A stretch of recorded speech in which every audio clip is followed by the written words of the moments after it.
Welcome back to Good Day on this Friday morning. With this winter's record high flu season, parents have studied up on the flu bug and are ready to combat it. But there's another common but potentially serious virus affecting children they might not be ready for. It's known as RSV, and the cases are rising in many states. It can lead to serious respiratory infections in high-risk babies, especially preemies, and is more common in infants from Hispanic and African American communities. Dr. Sergio Golenbeck and parenting coach Gigi are joining us this morning to educate us on RSV. Good morning to both of you.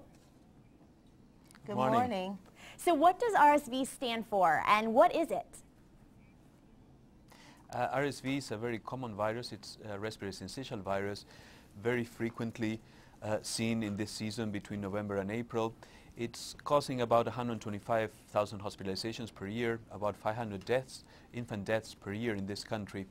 Specifically now in Georgia, you see about a 12% increase in positive cases, and on the last week that was tested by the CDC, about 22% of those tested were positive. It's really a common cold sometimes, but it can evolve mostly in premature babies into a very, very serious disease. So if it is so dangerous, why haven't we heard much about it until now? Good question.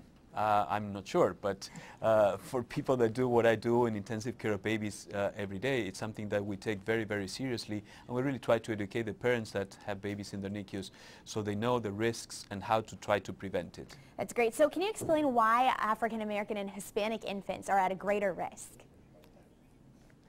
We don't know really for sure why specifically African Americans and Hispanics do, but the reality is that many times the socioeconomic status has an influence on their access to health care, for example, and it's more prevalent that both African Americans and Hispanics could have other diseases like hypertension, diabetes, and they're at higher risk for having premature babies, and these are the ones that develop more serious RSV disease.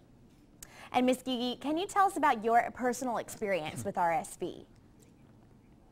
Yes, our experience was extremely traumatic on many levels. Our son Alejandro was born at 24 weeks in London, England, and he had to go, had a number of surgeries and complications.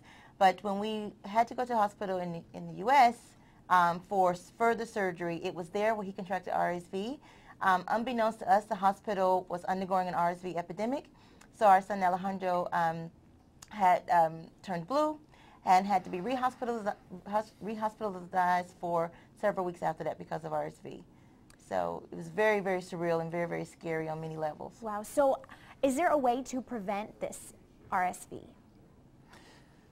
Well, the best way of preventing, first of all, is education, so you know exactly what it is. So if something happens to your baby, you access the physician early, and you don't wait until your kid is very, very sick. Washing your hands, of course, prevents most of the infectious diseases, and trying not to be in a close environment with too many people, and of course being away from people that are sick, that have fever, that have cough or sneezing in this time of the year where RSV is rampant, as well as flu or other viruses. Well, very great information. And if people would like to know more, where can they go? There's a pretty good website, which is rsvprotection.com, or you can get very good data out of the CDC website too. All right. Well, we appreciate you joining us this morning, and we hope that is very informational for all of you parents out there, something to be on the lookout for during this flu season. Thank you both again for joining us. We're handing on over to Carrie.